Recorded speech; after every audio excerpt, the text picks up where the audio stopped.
안녕하세요. 역사의 뒤안길에서 평범함 속에 숨겨진 위대함을 찾아 떠나는 시간입니다. 여러분은 가톨릭 교회에서 가장 사랑받는 성인 중 한 분이 한때는 너무나도 학습이 더뎌 사제가 될 자격이 없다고 여겨졌다는 사실을 아시나요? 라틴어를 배우지 못해 서품을 받지 못할 뻔하고 심지어는 군복무를 피하기 위해 산속에서 1년 넘게 숨어 지내기까지 했던 한 남자가 있었습니다. 하지만 바로 그 사람이 훗날 작은 시골 마을로 수만 명의 사람들을 불러 모으고 고해성사 하나만으로 셀 수 없이 많은 영혼들을 하느님께 되돌려 보냈습니다. 그는 명석함이 아니라 거룩함으로 교회를 변화시켰습니다. 이것은 바로 모든 본당 사제들의 수호성인 성요한 마리아 비안네의 이야기입니다. 오늘 이야기가 여러분의 마음에 깊은 울림을 준다면 구독과 좋아요를 통해 이 거룩한 여정에 동행해 주십시오. 여러분의 작은 손길이 더 많은 이들에게 하느님의 은총을 전하는 빛이 될 것입니다. 이 영상을 보시는 모든 분들께 주님의 평화가 함께하기를 기도합니다. 제1장 다르딜리의 아이 1786년 5월 8일 프랑스 리옹 근교의 작은 농촌 마을 다르딜리에서 장마리 비안네가 태어났습니다. 그는 독실한 가톨릭 집안의 6자녀 중 넷째였습니다. 그의 부모님인 마티웨와 마리는 가진 것은 가난했지만 신앙만큼은 누구보다 부유했습니다. 고된 농사일로 삶은 팍팍했지만 기도는 그들 가족의 일용할 양식이었습니다. 장마리는 소박한 신심과 일, 그리고 미사와 묵주기도의 리듬 속에서 자라났습니다. 그는 어릴 때부터 조용하고 생각이 깊었으며 유난히 하느님께 이끌리는 아이였습니다. 다른 아이들이 밖에서 시끄럽게 뛰어놀 때 어린 장마리는 종종 구석에서 무릎을 꿇고 기도하거나 십자고상을 물끄러미 바라보는 모습으로 발견되곤 했습니다. 그의 마음은 가난하고 고통받는 이들을 향한 연민으로 가득했습니다. 자신의 음식을 나누어주고 어려움에 처한 이들을 본능적으로 도왔으며 곤경의 순간에는 언제나 기도로 향했습니다. 어른들조차 잠시 멈춰서게 만드는 온유함과 꾸준함이 그에게 있었습니다. 그의 어린 영혼은 이미 하늘을 향해 남다른 강렬함으로 기울어져 있었습니다. 하지만 그의 유년기는 프랑스 대혁명의 그림자 아래 펼쳐졌습니다. 당시 프랑스 교회는 극심한 박해를 받고 있었습니다. 사제들은 투옥되거나 처형당했고 미사봉헌은 불법이 되었습니다. 이 시기는 마치 조선 후기 수많은 천주교 신자들이 목숨을 걸고 신앙을 지켜야 했던 박해의 시대와도 같았습니다. 그의 가족은 비밀리에 신앙생활을 이어갔습니다. 숨어 지내는 사제들이 집전하는 비밀 미사에 참여하기 위해 어두운 숲길을 몇 시간이고 걸어가야 했습니다. 헛간이나 숲속에서 조용히 거행되던 이 모임들은 어린 장마리에게 깊은 인상을 남겼습니다. 침묵과 위험 속에서 그는 고통받으면서도 살아 숨쉬는 교회를 만났습니다. 이 비밀스러운 전례 안에서 장마리는 처음으로 성체의 신비를 마주했습니다.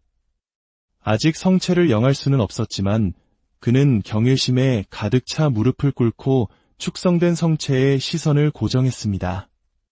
그때 이미 그는 제단 가까이에 머물고 싶다는 하느님께 온전히 자신을 바치고 싶다는 강렬한 열망을 느꼈습니다. 그의 마음 깊은 곳에서 조용한 부르심, 결코 꺼지지 않을 부드러운 불꽃이 타오르기 시작했습니다. 성체 안에 계신 그리스도에 대한 사랑이 그를 사로잡았습니다.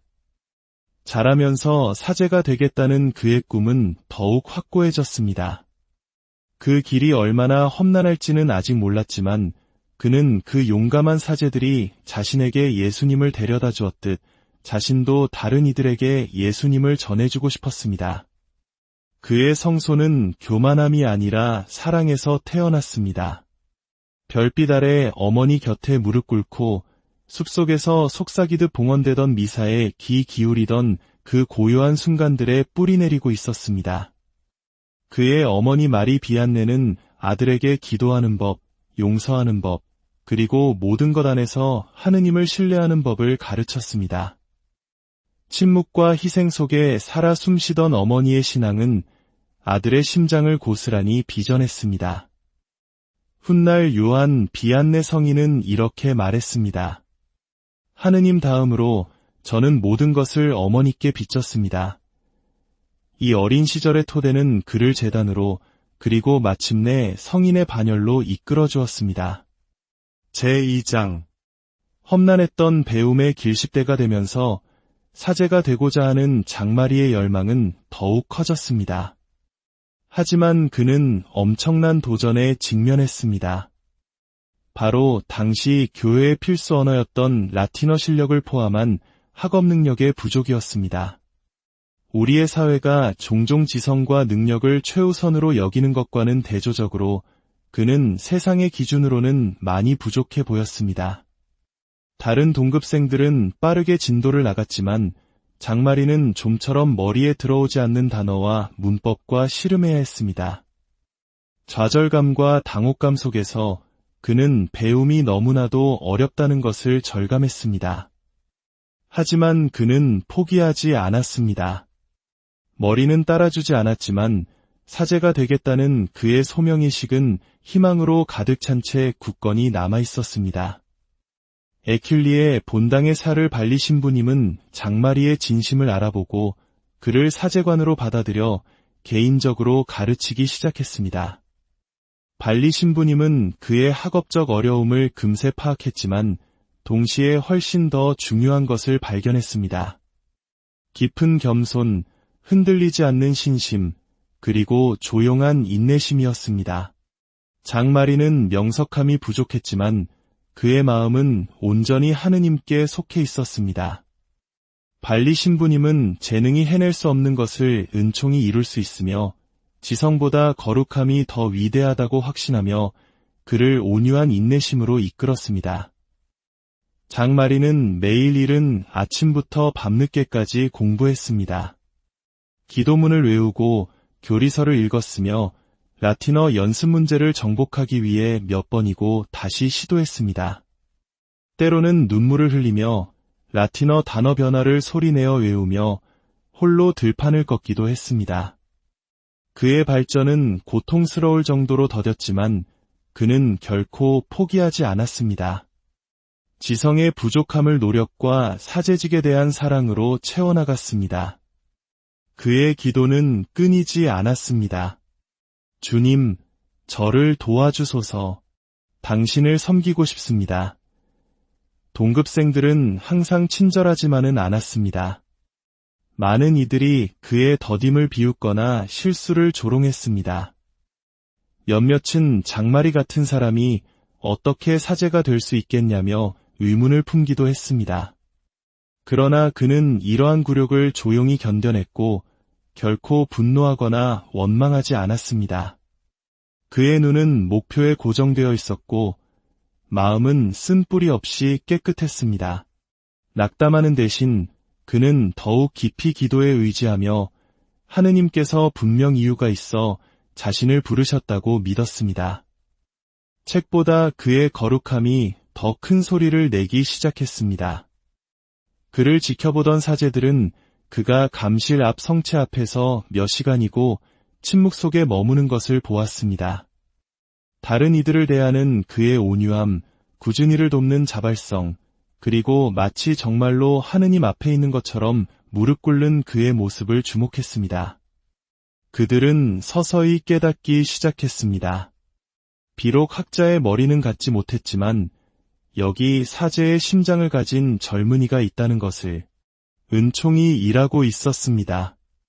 결국 오랜 논의 끝에 신학교 책임자들은 그의 학업 능력을 의심하면서도 그의 영혼에 깃든 조용한 불꽃을 부인할 수 없어 입학을 허가했습니다.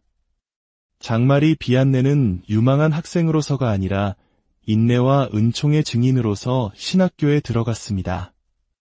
그의 여정은 이제 막 시작되었을 뿐이었습니다. 제3장 징집으로부터의 도피 1809년 사제가 되려던 장마리 비안네의 길은 갑작스럽게 중단되었습니다. 나폴레옹 전쟁이 한창이었고 프랑스는 병사가 필요했습니다. 신학생이고 몸이 약했음에도 불구하고 그는 다른 젊은이들처럼 군에 징집되었습니다. 그는 이 일이 자신의 서품을 늦추거나 막을 수도 있다는 것을 알았기에 슬픔에 잠긴 마음으로 부름에 순응했습니다. 다른 징집병들과 함께 루앙으로 향하던 중 장마리의 허약한 건강은 금세 한계를 드러냈습니다. 열에 들떠 지친 그는 대열에서 뒤처져 무리를 따라갈 수 없게 되었습니다.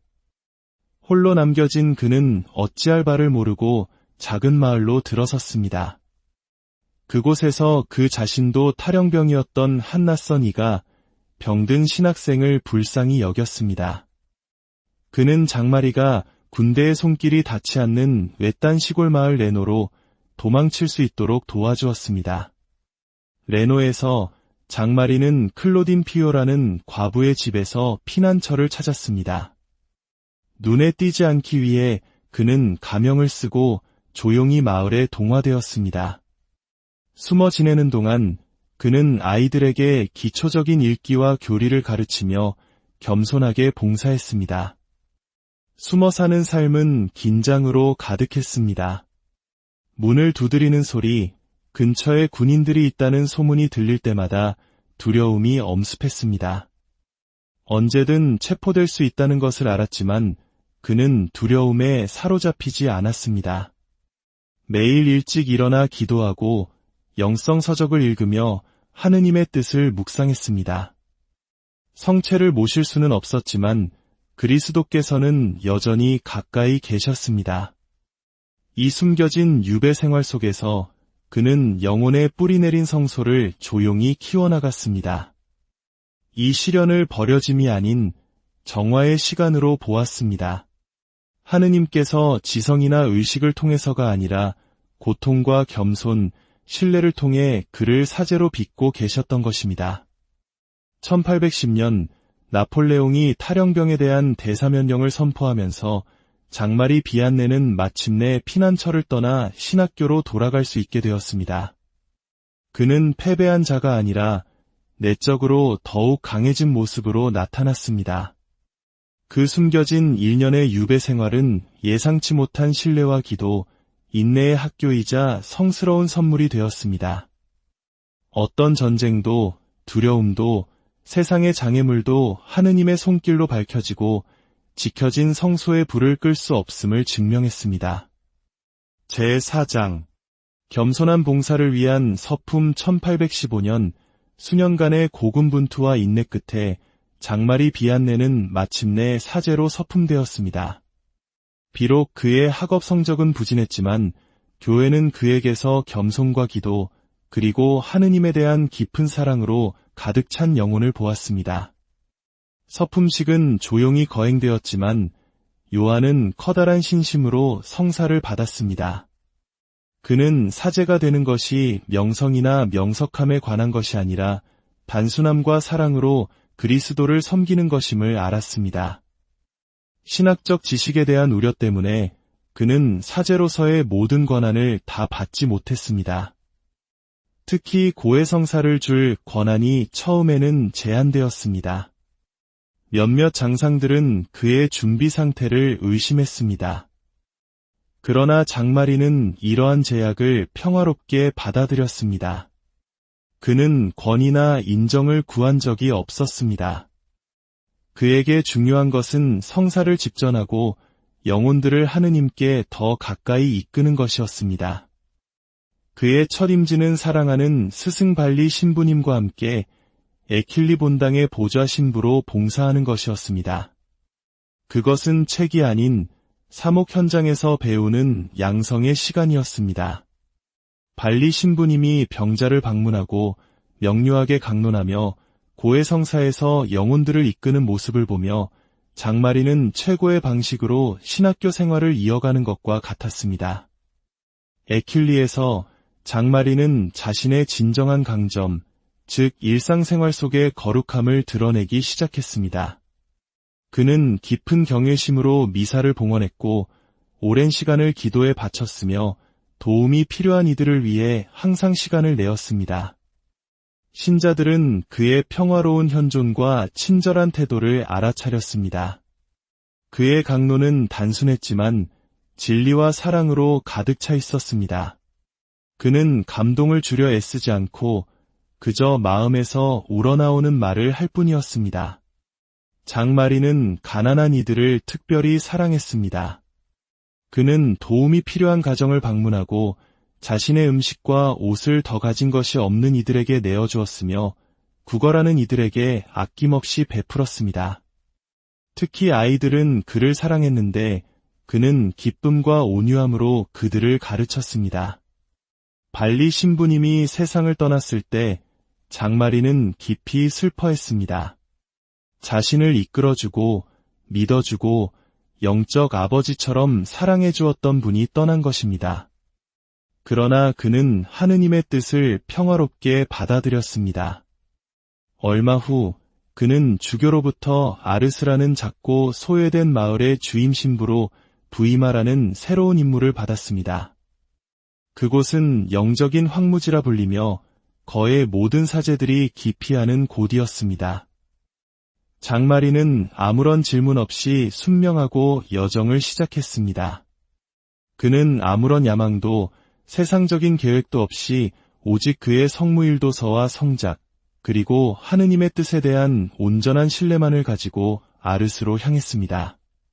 제5장 아르스에서 시작된 영적 쇄신 1818년 요한 마리아 비안네 신부가 아르스에 도착했을 때 그가 발견한 것은 프랑스 시골의 작고 잊혀진 마을이었습니다.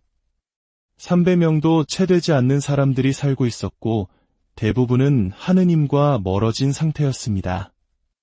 교회는 살아있는 신앙이 아닌 하나의 전통 정도로 여겨졌고 주일은 다른 날과 다름없이 취급되었습니다. 젊은 사제는 영적으로 메마른 황무지에 들어선 것이었습니다. 마을 성당은 조용히 서 있었지만 차갑고 텅 비어 있었습니다. 미사에 참여하는 사람은 손에 꼽을 정도였고 제대는 헐벗었으며 고해소는 사용되지 않았습니다. 그러나 비안네 신부는 그 침묵 속에서 패배가 아닌 기회를 보았습니다. 그는 가장 척박한 땅에서도 은총이 자라날 수 있다고 믿었습니다.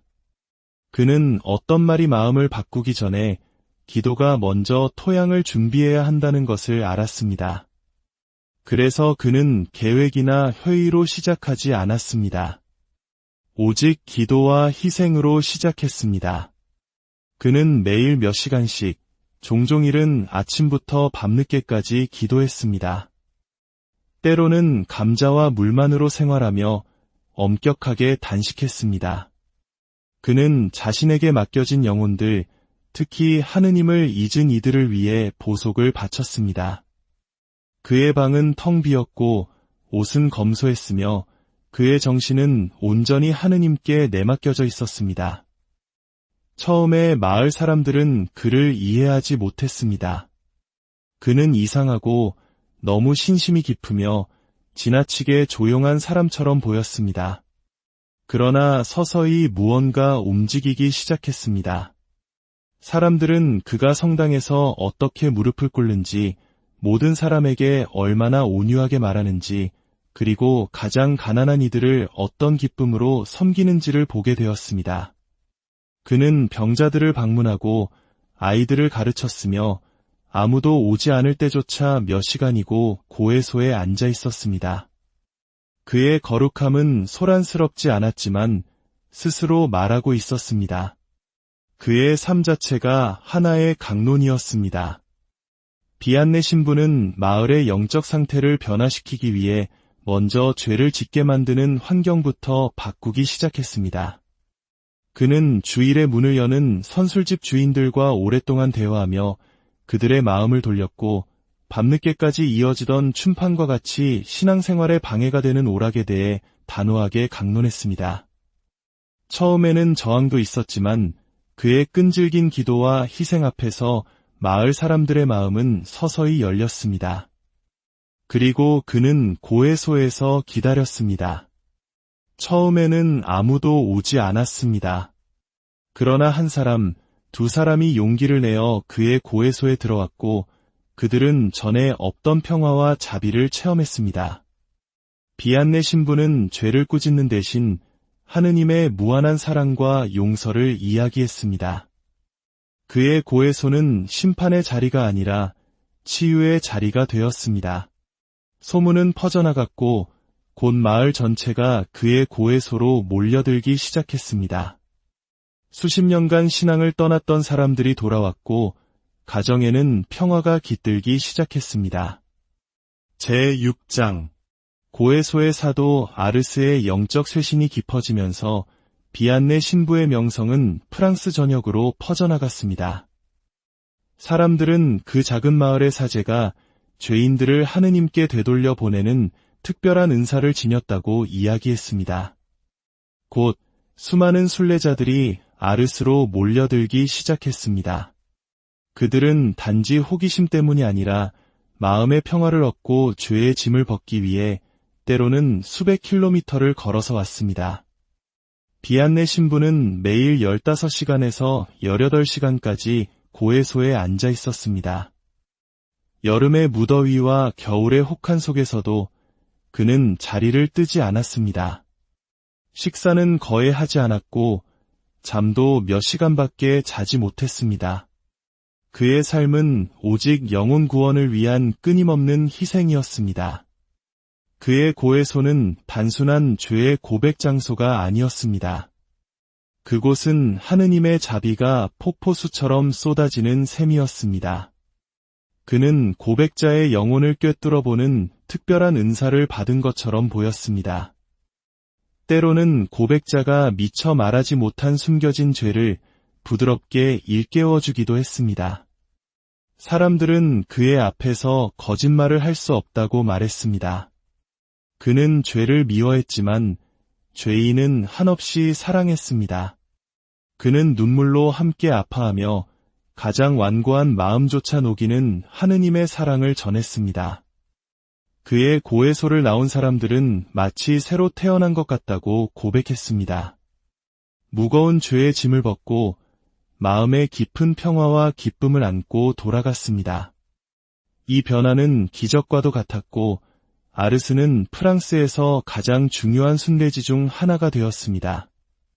제7장 악마와의 싸움. 비안네 신부의 사역이 큰 결실을 맺자 악마의 공격 또한 격렬해졌습니다. 그의 거룩함이 수많은 영혼을 구원하는 것을 본 악마는 그를 직접 공격하기 시작했습니다. 수년 동안 그는 밤마다 알 수 없는 소음과 흔들림, 기이한 소리에 시달렸습니다. 때로는 사제관의 가구가 흔들리고 침대가 공중으로 들어 올려지기도 했습니다. 악마는 그를 조롱하고 모욕하며 잠을 방해했습니다. 이러한 공격들은 그에게 큰 육체적, 정신적 고통을 안겨주었지만 그는 결코 굴복하지 않았습니다. 오히려 그는 이 공격을 자신의 사역이 하느님께 기쁨이 되고 있다는 증거로 여겼습니다. 그는 악마가 나를 괴롭히는군. 내일은 많은 죄인들이 회개하려나 보다 라고 말하며 평온을 유지했습니다. 그는 이 영적 싸움을 오직 기도로서 이겨냈습니다. 성체 조배와 묵주기도는 그의 가장 강력한 무기였습니다. 그의 삶은 눈에 보이지 않는 세계가 실제하며 그리스도의 이름으로 모든 어둠을 이길 수 있다는 것을 생생하게 증명했습니다. 악마가 그를 그토록 괴롭혔던 이유는 바로 그의 사역이 하느님의 영광을 드러내고 수많은 영혼을 어둠에서 빛으로 이끌고 있었기 때문입니다. 제8장 기적과 겸손. 아르스에서는 수많은 기적적인 일들이 일어났습니다. 비안네 신부의 기도를 통해 병자들이 치유되었고 해결될 수 없을 것 같던 문제들이 풀렸습니다. 사람들은 그의 손길과 축복에서 하느님의 능력을 체험했습니다. 한 번은 사제관의 식량이 거의 떨어졌을 때 그는 남은 얼마 안 되는 곡식을 축복했고 그 후 며칠 동안 가난한 사람들을 먹이고도 양식이 줄지 않는 기적이 일어나기도 했습니다. 이러한 놀라운 일들은 결코 자랑 삼아 알려지지 않았지만 그것을 목격한 사람들은 결코 잊지 못했습니다.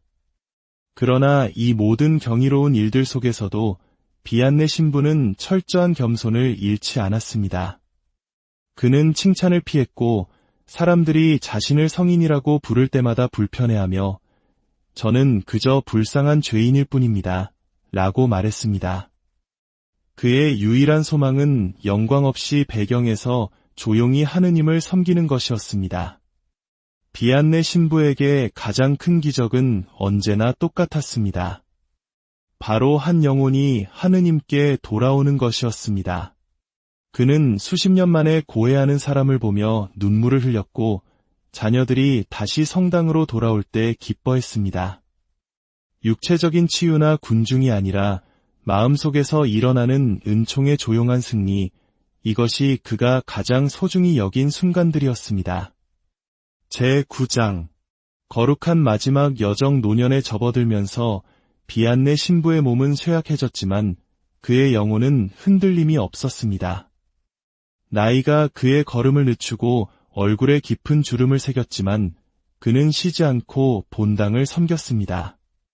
많은 이들이 그에게 쉬라고 간청했지만 그는 부드럽게 미소 지으며 말했습니다. 우리는 천국에서 쉬게 될 것입니다.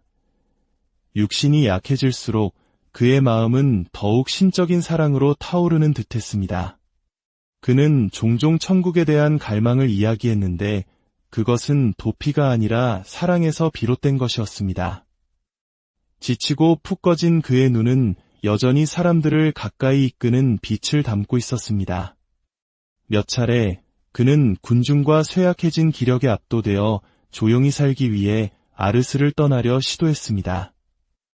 하지만 그가 없어진 것을 발견한 마을 사람들은 눈물로 애원하며 그를 뒤쫓아왔습니다. 그들은 사랑하는 목자 없는 삶을 상상할 수 없었습니다. 그래서 그는 순명과 사랑으로 매번 돌아와 쉬고 싶은 자신의 열망을 내려놓고 다시 한번 양떼를 섬겼습니다. 그에게 고통은 저주가 아니라 은총이었습니다. 그는 우리의 십자가는 천국으로 가는 사다리입니다. 라고 말하며 자신의 아픔과 피로 약함을 죄인들의 회개를 위해 봉헌했습니다. 1859년 8월 4일 새벽 아르스의 종이 울릴 때 비안네 신부는 조용히 자신의 영혼을 하느님께 맡겼습니다. 그는 40년 넘게 충실히 봉사했습니다. 그의 죽음은 극적인 징표 없이 사제관을 가득 채운 깊은 평화 속에서 이루어졌습니다. 한 위대한 빛이 꺼졌지만 천국은 충실한 종을 얻었습니다. 그의 선종 소식은 빠르게 퍼져나갔고 곧 수천 명의 사람들이 아르스로 모여들었습니다. 사제들, 순례자들, 농부들, 귀족들 모두가 그의 장례식에 참석했습니다. 그들은 살아있는 성인을 마지막까지 사랑했던 목자를 알았음에 감사하기 위해 왔습니다. 제10장 유산과 시성 비안네 신부가 선종한 후 그의 유해는 아르스에 묻혔습니다. 몇 년 후 시성을 위한 유해 발굴이 이루어졌을 때 놀라운 사실이 발견되었습니다. 그의 유해가 전혀 썩지 않은 것이었습니다. 세월이 흘렀음에도 그의 모습은 온전하고 평화로웠습니다. 이 특별한 징표는 그가 살았던 거룩한 삶에 대한 하느님의 확증으로 여겨졌습니다. 교회는 이를 주목했고 그의 시성 절차가 시작되었습니다. 1905년 교황 비오 10세는 그를 복자품에 올렸습니다. 그리고 20년 후인 1925년 교황 비오 11세는 그를 성인으로 선포했습니다. 세상은 환호했고 특히 그를 오랫동안 모범으로 여겨온 사제들이 기뻐했습니다. 그는 위대한 저술이나 기관 설립이 아니라 충실한 사랑, 숨겨진 희생, 그리고 꾸준히 살아낸 일상의 거룩함이라는 훨씬 더 강력한 이유로 시성되었습니다. 이와 함께 교황 비오 11세는 그에게 본당 사제들의 수호성인이라는 특별한 칭호를 부여했습니다. 그것은 최고의 영예였고 그에게 완벽하게 어울렸습니다.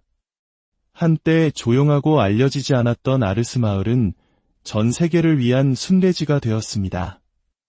수많은 사람들이 아르스의 본당 신부의 무덤에서 기도하기 위해 찾아옵니다. 그가 한때 온종일 열어두었던 성당은 이제 모든 대륙에서 온 순례자들의 기도로 메아리칩니다. 그의 단순한 삶은 어떤 교과서도 가르칠 수 없는 것을 가르칩니다. 성체에 대한 그의 신심, 지칠 줄 몰랐던 고해성사, 그의 가난, 그리고 영혼에 대한 불타는 사랑은 오늘날까지도 사제직의 지도로 남아있습니다. 비범한 재능이 없는 사제라도 그의 마음이 그리스도와 일치한다면 수천 명의 삶을 변화시킬 수 있음을 그는 증명했습니다. 제11장 오늘날 사제들을 위한 모범 성요한 비안네는 오늘날에도 사제직의 살아있는 상징으로 남아있습니다. 카리스마와 성공을 중시하는 시대에 그의 삶은 그리스도에 대한 충실함이라는 더 깊은 것을 이야기합니다. 그의 사목 중심에는 화해의 성사, 즉 고해 성사가 있었습니다. 그는 사제직은 예수 성심의 사랑입니다. 라고 말했습니다. 그는 판단 없이 자비로 죄인들을 환영하며 고해소에서 셀 수 없는 시간을 보냈습니다. 또한 그의 삶은 가까움의 아름다움을 가르칩니다. 그는 자신의 양떼를 개인적으로 알았고 그들의 기쁨과 슬픔을 나누었습니다. 프란치스코 교황님이 말씀하셨듯 목자는 양 냄새가 나야 합니다. 비안네 성인은 바로 그런 목자였습니다. 그는 세상에 의해 잊히는 것을 만족스러워했습니다. 하느님만 기억된다면 말입니다. 오늘날 사제들은 이미지에 뿌리내린 삶이 아니라 하느님의 사랑받는 아들이라는 정체성에 뿌리내린 바로 그 자유를 살도록 초대받고 있습니다. 교회에 진정으로 필요한 것은 명석함이나 인기, 효율성이 아니라 거룩함이라는 것을 그는 증명했습니다. 위대한 결실은 전략이 아니라 하느님께 대한 온전한 내맡김에서 온다는 것을 보여줍니다. 제12장 성요한 마리아 비안네께 드리는 기도. 성요한 마리아 비안네, 저희는 당신의 삶이라는 선물을 주신 하느님께 감사드립니다. 당신의 겸손한 사제직 안에서 저희는 온전히 그리스도께 내어드린 마음의 아름다움을 봅니다. 당신은 단순함으로 섬겼고 끊임없이 기도했으며 매일을 영혼 구원을 위해 사셨습니다. 오늘날의 사제들을 위해, 특히 지치고 낙담하거나 외로운 사제들을 위해 전구해 주소서. 모든 사제가 새로운 기쁨과 용기, 깊은 평화로 강건해지도록 주님께 청해 주소서. 전 세계 본당 사제들을 위해 특별히 기도해 주소서. 그들이 겸손과 인내, 너그러움으로 성소를 살아갈 수 있도록 도와주소서. 그들이 듣는 모든 고해 성사와 봉헌하는 모든 미사가 헤아릴 수 없는 은총의 순간임을 가르쳐 주소서. 성요한 비안네, 모든 신자 안에 성체와 화해의 성사에 대한 사랑을 일깨워 주소서. 저희가 열린 마음으로 성사로 돌아가도록 도와주소서. 저희가 당신처럼 평화의 도구가 되고 하느님의 끝없는 자비의 증인이 되게 하소서.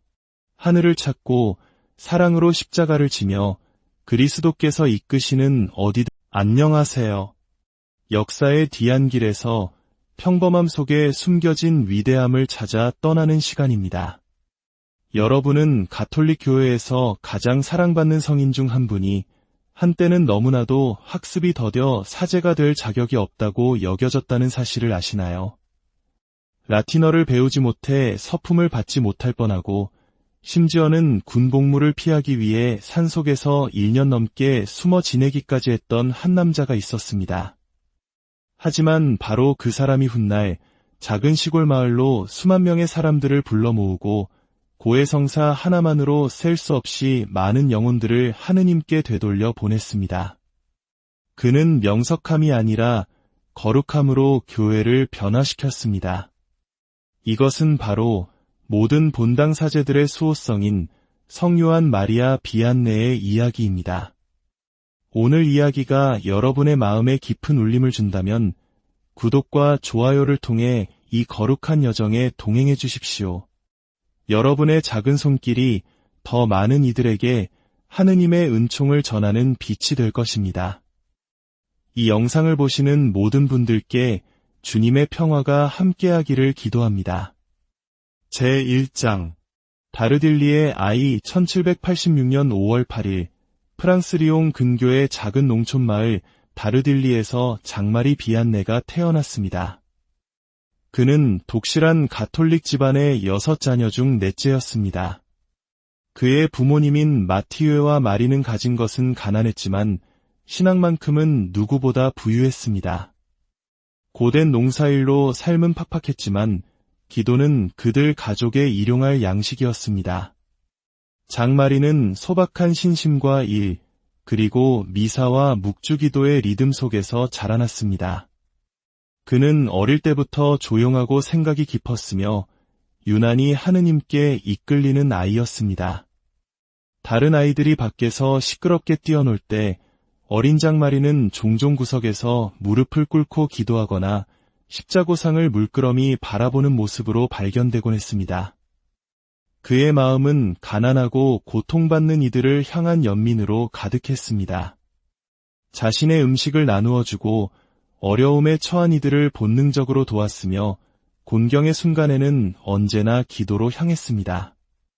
어른들조차 잠시 멈춰서게 만드는 온유함과 꾸준함이 그에게 있었습니다. 그의 어린 영혼은 이미 하늘을 향해 남다른 강렬함으로 기울어져 있었습니다. 하지만 그의 유년기는 프랑스 대혁명의 그림자 아래 펼쳐졌습니다. 당시 프랑스 교회는 극심한 박해를 받고 있었습니다. 사제들은 투옥되거나 처형당했고 미사봉헌은 불법이 되었습니다. 이 시기는 마치 조선 후기 수많은 천주교 신자들이 목숨을 걸고 신앙을 지켜야 했던 박해의 시대와도 같았습니다. 그의 가족은 비밀리에 신앙생활을 이어갔습니다. 숨어 지내는 사제들이 집전하는 비밀 미사에 참여하기 위해 어두운 숲길을 몇 시간이고 걸어가야 했습니다. 헛간이나 숲속에서 조용히 거행되던 이 모임들은 어린 장마리에게 깊은 인상을 남겼습니다. 침묵과 위험 속에서 그는 고통받으면서도 살아 숨쉬는 교회를 만났습니다.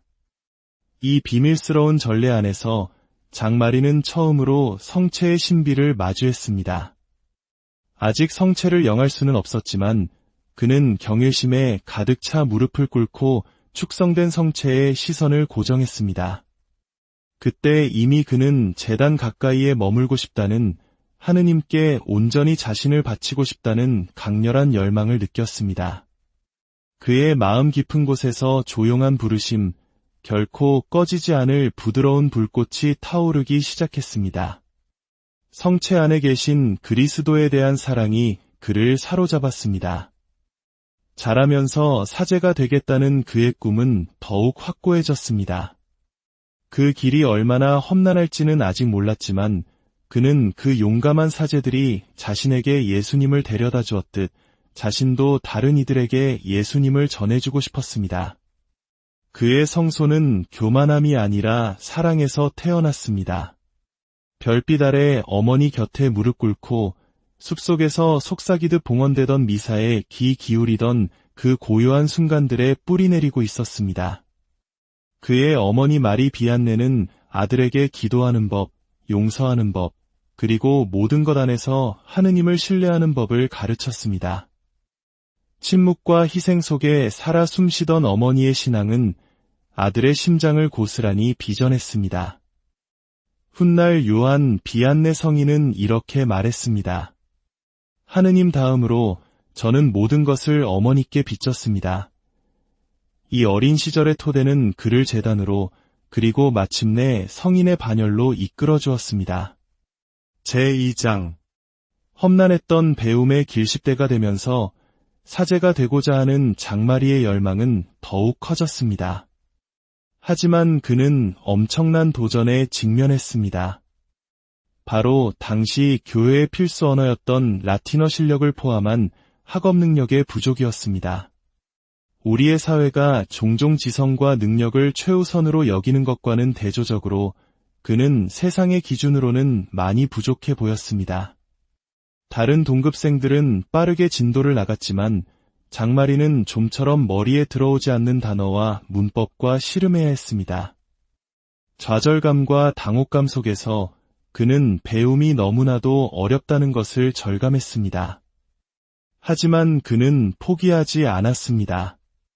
머리는 따라주지 않았지만 사제가 되겠다는 그의 소명의식은 희망으로 가득 찬 채 굳건히 남아있었습니다. 에킬리의 본당의 살을 발리 신부님은 장마리의 진심을 알아보고 그를 사제관으로 받아들여 개인적으로 가르치기 시작했습니다. 발리 신부님은 그의 학업적 어려움을 금세 파악했지만 동시에 훨씬 더 중요한 것을 발견했습니다. 깊은 겸손, 흔들리지 않는 신심, 그리고 조용한 인내심이었습니다. 장마리는 명석함이 부족했지만 그의 마음은 온전히 하느님께 속해 있었습니다. 발리 신부님은 재능이 해낼 수 없는 것을 은총이 이룰 수 있으며 지성보다 거룩함이 더 위대하다고 확신하며 그를 온유한 인내심으로 이끌었습니다. 장마리는 매일 이른 아침부터 밤늦게까지 공부했습니다. 기도문을 외우고 교리서를 읽었으며 라틴어 연습 문제를 정복하기 위해 몇 번이고 다시 시도했습니다. 때로는 눈물을 흘리며 라틴어 단어 변화를 소리내어 외우며 홀로 들판을 걷기도 했습니다. 그의 발전은 고통스러울 정도로 더뎠지만 그는 결코 포기하지 않았습니다. 지성의 부족함을 노력과 사제직에 대한 사랑으로 채워나갔습니다. 그의 기도는 끊이지 않았습니다. 주님, 저를 도와주소서. 당신을 섬기고 싶습니다. 동급생들은 항상 친절하지만은 않았습니다.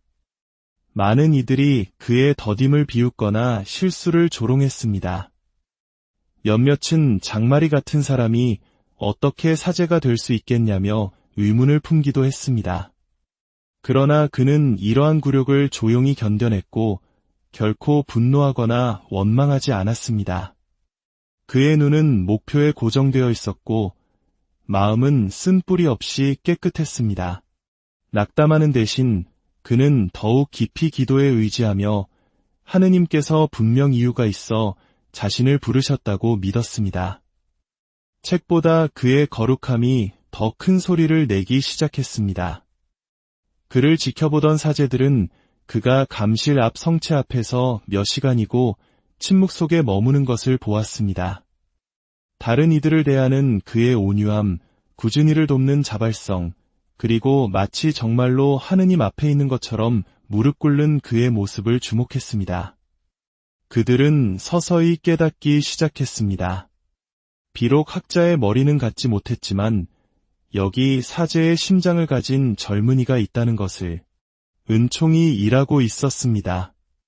결국 오랜 논의 끝에 신학교 책임자들은 그의 학업 능력을 의심하면서도 그의 영혼에 깃든 조용한 불꽃을 부인할 수 없어 입학을 허가했습니다.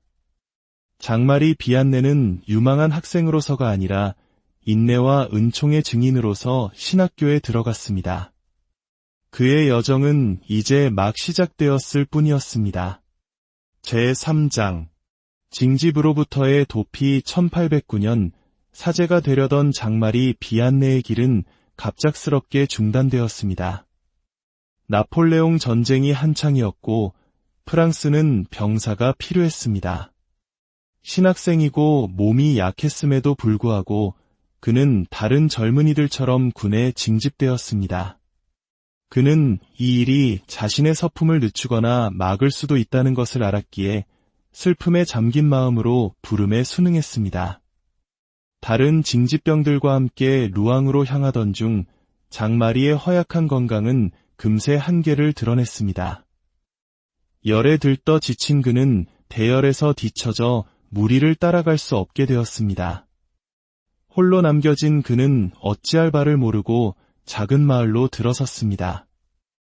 그곳에서 그 자신도 탈영병이었던 한 낯선 이가 병든 신학생을 불쌍히 여겼습니다. 그는 장마리가 군대의 손길이 닿지 않는 외딴 시골 마을 레노로 도망칠 수 있도록 도와주었습니다. 레노에서 장마리는 클로딘 피오라는 과부의 집에서 피난처를 찾았습니다. 눈에 띄지 않기 위해 그는 가명을 쓰고 조용히 마을에 동화되었습니다.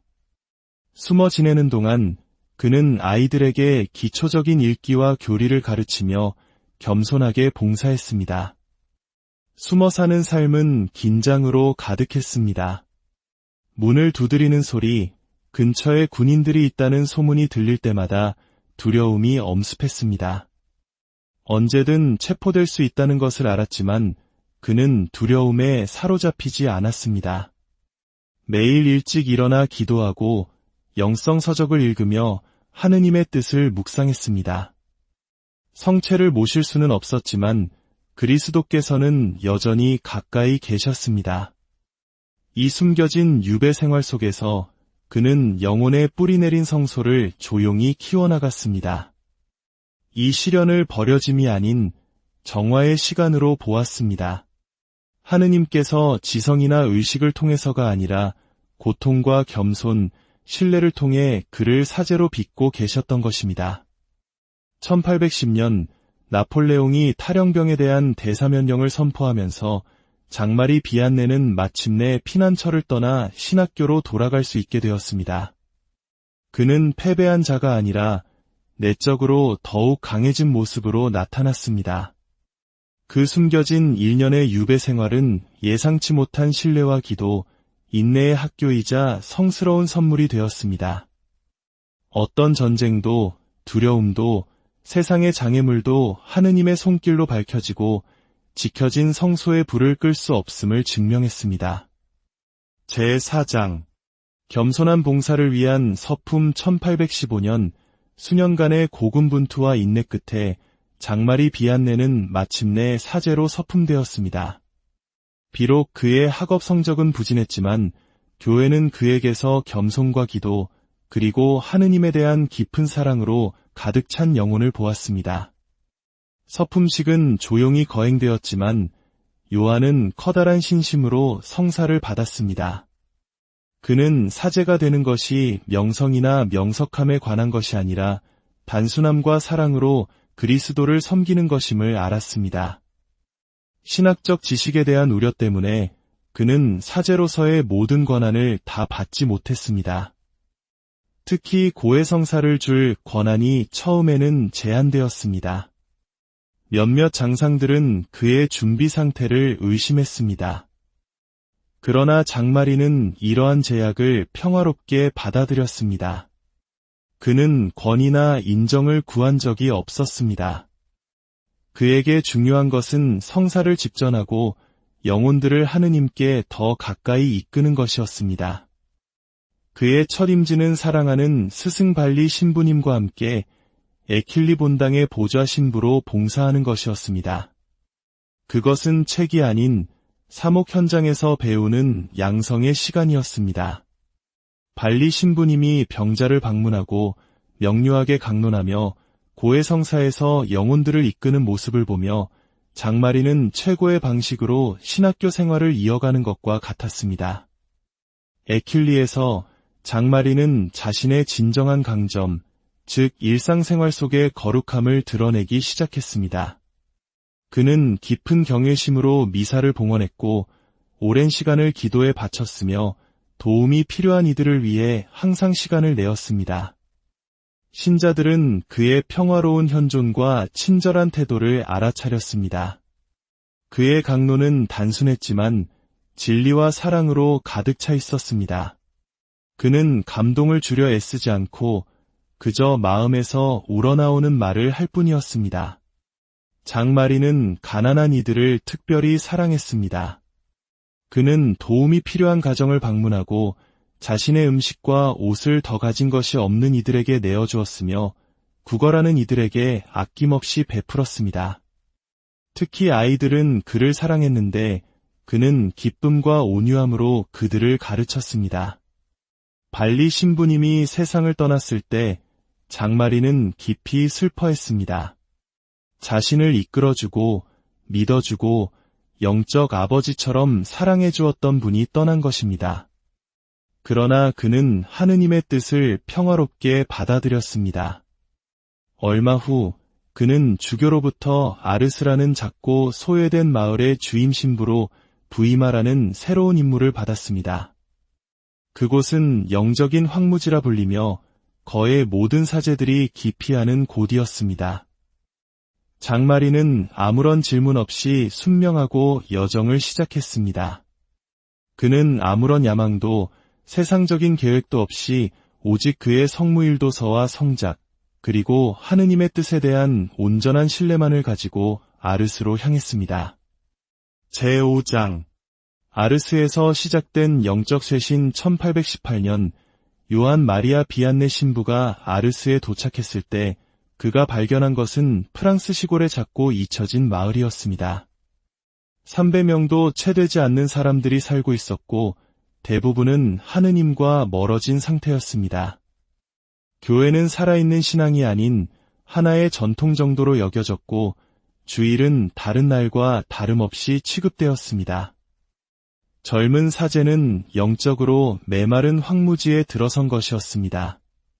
마을 성당은 조용히 서 있었지만 차갑고 텅 비어 있었습니다.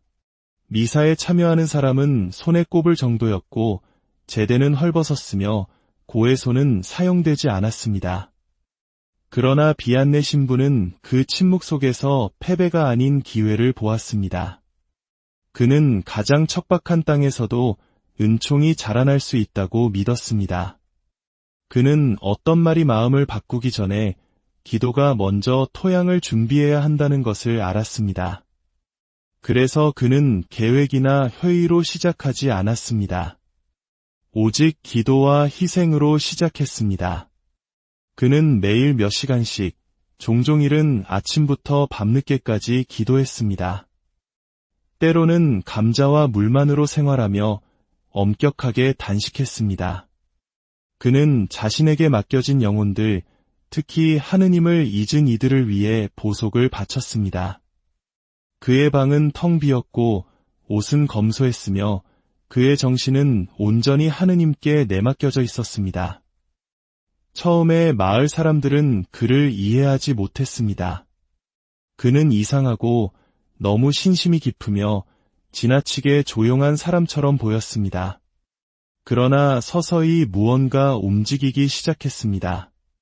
사람들은 그가 성당에서 어떻게 무릎을 꿇는지, 모든 사람에게 얼마나 온유하게 말하는지, 그리고 가장 가난한 이들을 어떤 기쁨으로 섬기는지를 보게 되었습니다. 그는 병자들을 방문하고 아이들을 가르쳤으며 아무도 오지 않을 때조차 몇 시간이고 고해소에 앉아 있었습니다. 그의 거룩함은 소란스럽지 않았지만 스스로 말하고 있었습니다. 그의 삶 자체가 하나의 강론이었습니다. 비안네 신부는 마을의 영적 상태를 변화시키기 위해 먼저 죄를 짓게 만드는 환경부터 바꾸기 시작했습니다.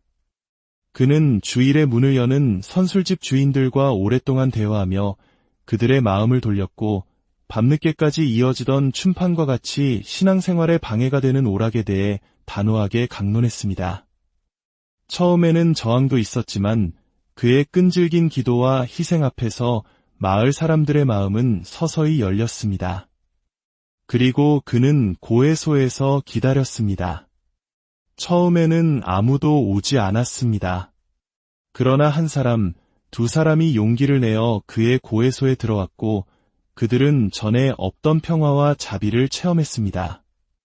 비안네 신부는 죄를 꾸짖는 대신 하느님의 무한한 사랑과 용서를 이야기했습니다. 그의 고해소는 심판의 자리가 아니라 치유의 자리가 되었습니다.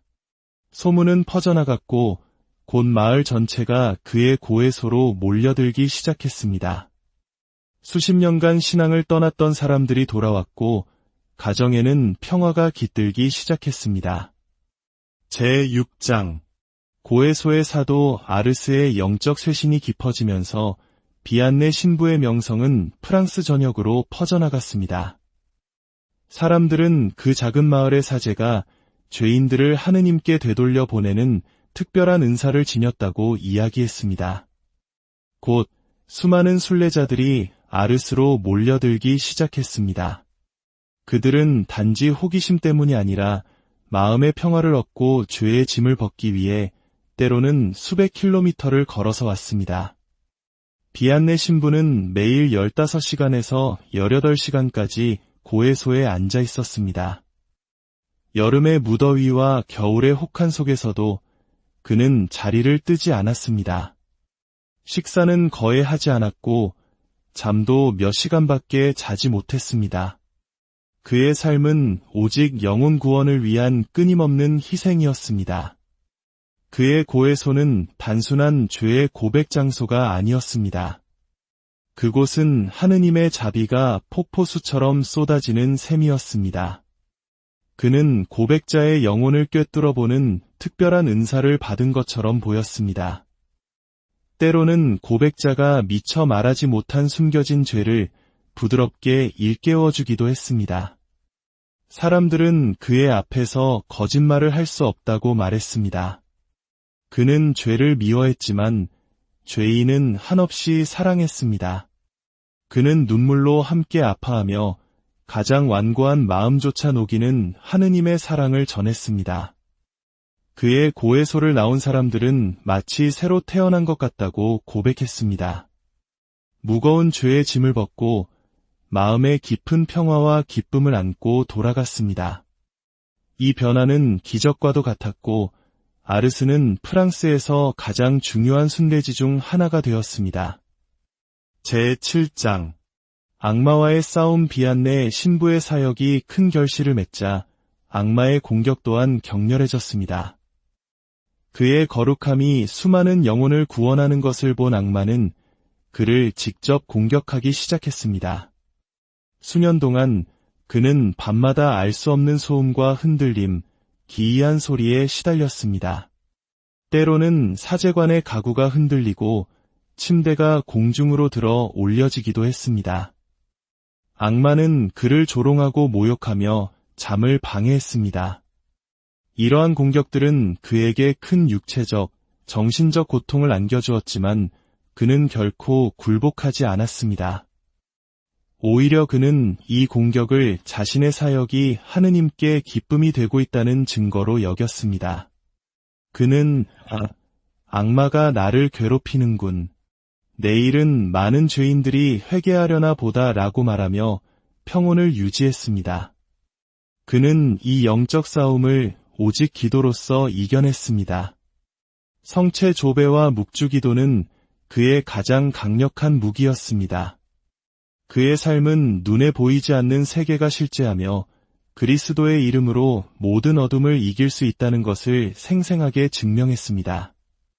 악마가 그를 그토록 괴롭혔던 이유는 바로 그의 사역이 하느님의 영광을 드러내고 수많은 영혼을 어둠에서 빛으로 이끌고 있었기 때문입니다. 제8장 기적과 겸손. 아르스에서는 수많은 기적적인 일들이 일어났습니다. 비안네 신부의 기도를 통해 병자들이 치유되었고 해결될 수 없을 것 같던 문제들이 풀렸습니다. 사람들은 그의 손길과 축복에서 하느님의 능력을 체험했습니다. 한 번은 사제관의 식량이 거의 떨어졌을 때 그는 남은 얼마 안 되는 곡식을 축복했고 그 후 며칠 동안 가난한 사람들을 먹이고도 양식이 줄지 않는 기적이 일어나기도 했습니다. 이러한 놀라운 일들은 결코 자랑 삼아 알려지지 않았지만 그것을 목격한 사람들은 결코 잊지 못했습니다. 그러나 이 모든 경이로운 일들 속에서도 비안네 신부는 철저한 겸손을 잃지 않았습니다. 그는 칭찬을 피했고 사람들이 자신을 성인이라고 부를 때마다 불편해하며 저는 그저 불쌍한 죄인일 뿐입니다. 라고 말했습니다. 그의 유일한 소망은 영광 없이 배경에서 조용히 하느님을 섬기는 것이었습니다. 비안네 신부에게 가장 큰 기적은 언제나 똑같았습니다. 바로 한 영혼이 하느님께 돌아오는 것이었습니다. 그는 수십 년 만에 고해하는 사람을 보며 눈물을 흘렸고 자녀들이 다시 성당으로 돌아올